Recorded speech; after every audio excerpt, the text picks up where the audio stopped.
Hello everyone, welcome to Indian Economy by Aman Soni. In today's news, sir, we shall be discussing the important topics related to economy from the Hindu newspaper.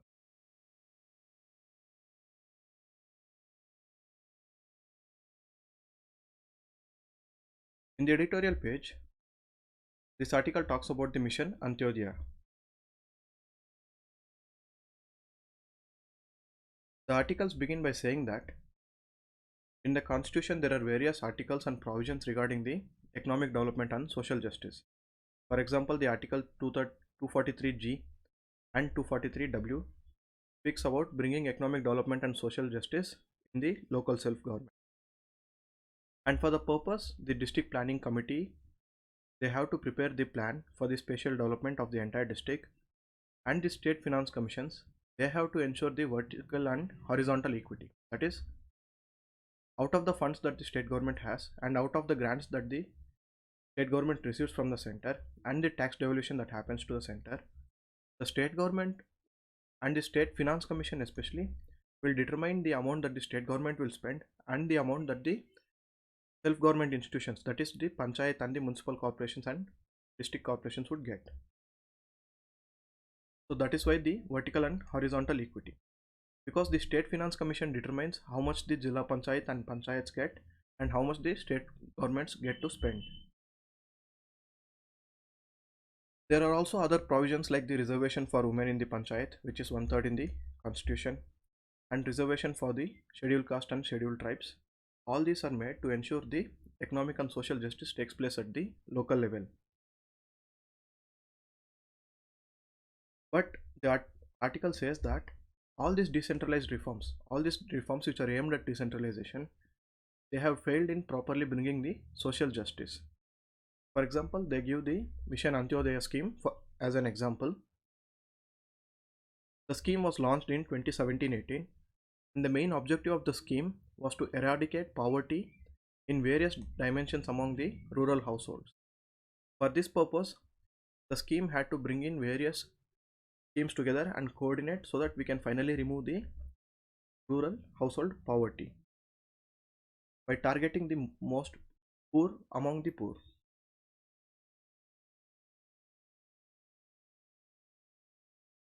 And the author also says that various poverty measurement tools like the calorie income measurement tool, which is related to the poverty line, which was used by the planning commission to get policies for their rural development, they have failed because the poverty levels are more or less remained the same. Even though they have declined, they have not declined at the rate that we expected them to be.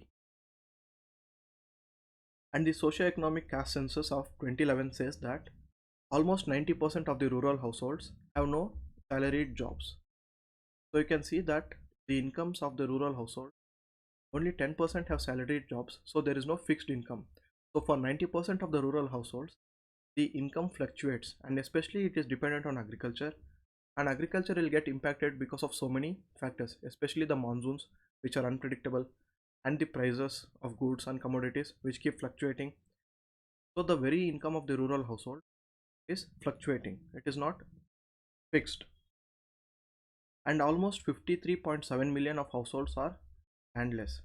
So these people, they would work as laborers in other people's land, or they would migrate to industries and work as laborers in the urban cities. And of the 7 million female headed households, there are no adult members to support, and 49% of the households suffer from multiple deprivations. We say multiple deprivations when they are deprived in the parameters in more than one parameter. That is when we say multiple deprivation. And almost 50% of them derive their sustenance from manual casual labor. As we saw, because more than 90% of them don't have a fixed salaried job, so they would be working as a casual labor, because almost 53 million of them don't even have lands. So what they would do, they don't have any choice but to become a casual laborer. And one side we have so many schemes spending so many crores of rupees, on the other side we have statistics like this.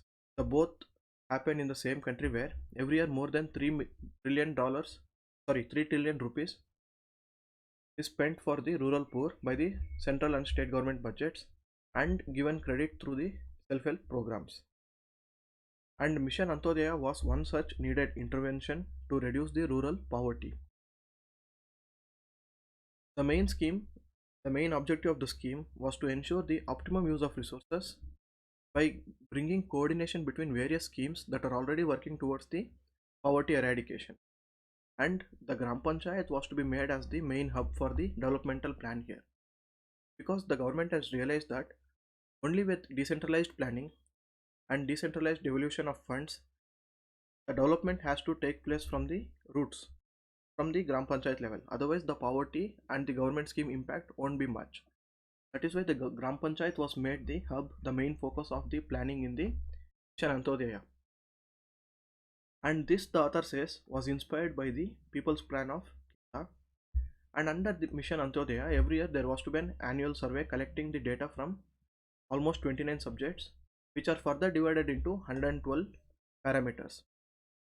This survey would show what is the impact of the scheme and what is the development that is happening because of this scheme. A detailed questionnaire would be given.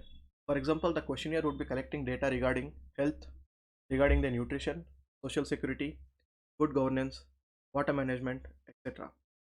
And Ministry of Panchayat had to identify the gaps at the local level, and they have to integrate resources between various schemes that are already working towards the poverty eradication, bring in self-help groups, voluntary organizations, take the help of them in implementing these schemes so that the rural poverty can ultimately be eradicated. This was supposed to foster economic development and equity among the rural people, but it didn't happen. And the survey showed that there are various infrastructural gaps at the rural level, and the social justice is also not happening. For example, under the various data of the survey, it shows that almost one-fifth of the Gram Panchayat are below the 40% range when it comes to social justice.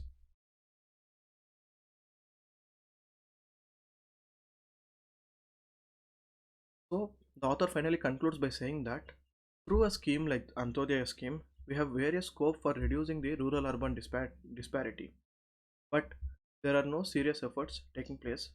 For example, there is no coordination happening between the various schemes which are targeted at the rural poor. For example, we have the MJ Narega, that is the Mahatma Gandhi National Rural Employment Guarantee Act, the National Rural Livelihood Mission, and there is the National Social Assistance Program, and then we have Pradhan Mantri Awas Yojana. All these are working at the targeting at the rural poor and in eradicating the rural poor and in improving the standard of living of the rural people. But there is no proper effort happening in coordinating the all the schemes. If we coordinate properly and implement the scheme, we could save on the administrative expenses, but this is not happening. This is like a failure for us, because just like every other policy in India, we announce big projects, but when it comes to the actual implementation, we fail there. And Mission Antyodaya is one such example. So at least now we have to make sure that this thing shouldn't repeat again. We need to understand where the lapse is happening, and we need to deploy data to understand the India's fiscal federalism, the level of finances of the panchayat. There has to be proper devolution from the state governments to the panchayats so that they can use the finances to improve the quality of living of the people in the rural areas.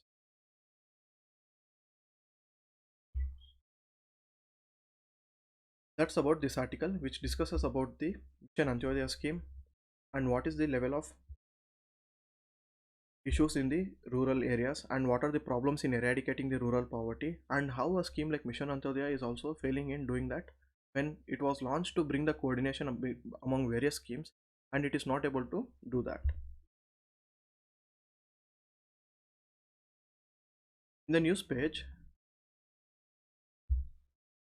there is a news about yesterday's labor force participation rate. In yesterday's newspaper, we saw that the Center for Monitoring Indian Economy had released a report saying that the labor force of India reduced from 46% to 40%. Now the government has rebutted this claim and they have said that this data is factually incorrect because the report had inferred that almost half of the working age population had dropped out of the labor force. And this is wrong because the government has said that, what do you mean by labor force? When we say labor force, people who are actually working, who are willing to work, and not able to get the work, all these are included in the labor force.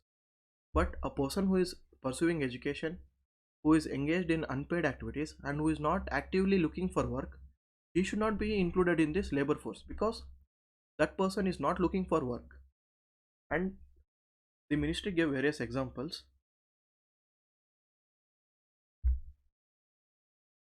For example, people who are engaged in the pursuing the higher education, they are not actively looking for work.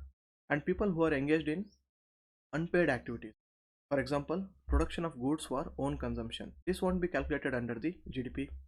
People who are engaged in the unpaid domestic activities, especially the housewives, and when it comes to the caregiving services for the household members, that is taking care of the children and the elder people, and various volunteering, a person who is volunteering services by not taking any payment for that, whether in cash or in kind, or a person who is undergoing training and who is not productively employed. When a person is pursuing education and is not involved in any paid activity and he is engaged in unpaid activity, all those people should not be included under the working age population because they are actively not looking for employment. You have to include only when they are looking for employment.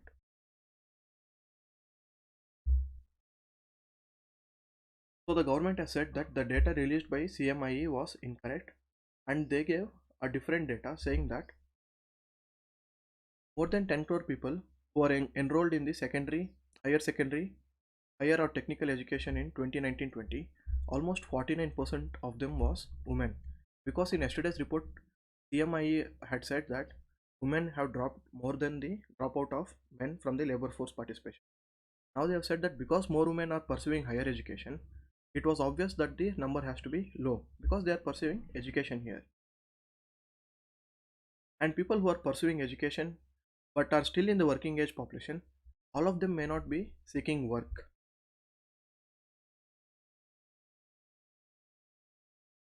And in fact, the Ministry of Statistics and Program Implementation's periodic labor force survey had shown an increase in the labor force participation rate from 49% in 2017-18 to 53.5% in 2019 and 20. And they also said the unemployment had decreased from 6% to 4.8% in 2019 and 20. That was before the pandemic. So when it comes to statistics and data, whatever the conclusions that you can derive, it is based on the data that you're looking into. So if you can tweak the data slightly, the entire conclusions will change. So it it becomes a perspective of how you are looking at the data and what is the sample set that is you are looking at. For example, the ministry has said that the report used by CMIE for data collection, the sample of survey of the data, the sample households for the survey, they are not properly defined. So the very data sets become not clear. So the data that you are collected is not based on scientific statistical tools. So the very data is meaningless. So this is what the ministry is claiming.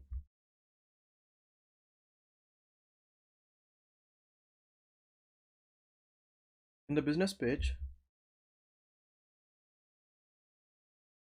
CBDT aims to lift the tax to GDP ratio to 15 to 20% from the current 12%.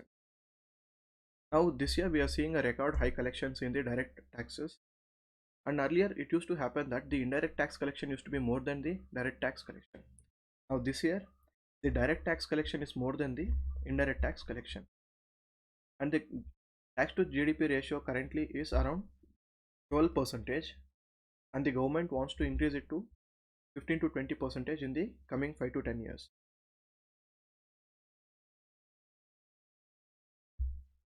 And the government also said that increase in the net and gross collection numbers of the tax rate, they show that, and it is an indication that the Indian economy is improving and it is strengthening, because only when the economic activity takes place at a higher rate, you get higher rates of taxes.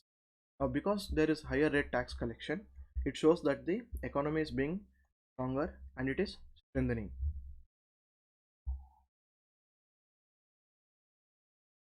You can skip all this news, they're not very important for the exam.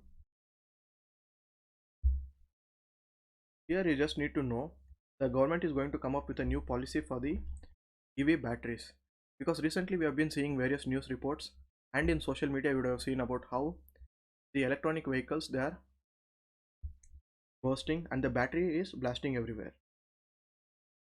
And what is the main reason for that? The main reason for the explosions are the volatility of the electrolyte in the battery and its reactivity in the charged state. So because of the volatility of the electrolyte used and the new EV companies, they are not following proper protocols, because of which the batteries are getting exploited, and various EV fire incidents can also happen due to the lack of battery or EV quality control checks. So when the production process happens, the quality control checks are not proper, it leads to the explosion of battery when the electrolyte volatility is too much. And companies are also not following safety protocols as per the given standards. So in order to enforce all this, the government wants the companies to recall all the scooties, EV scooties that they have left into the market, and now they are going to come up with a new EV policy. These are the articles related to economy today. Thank you so much.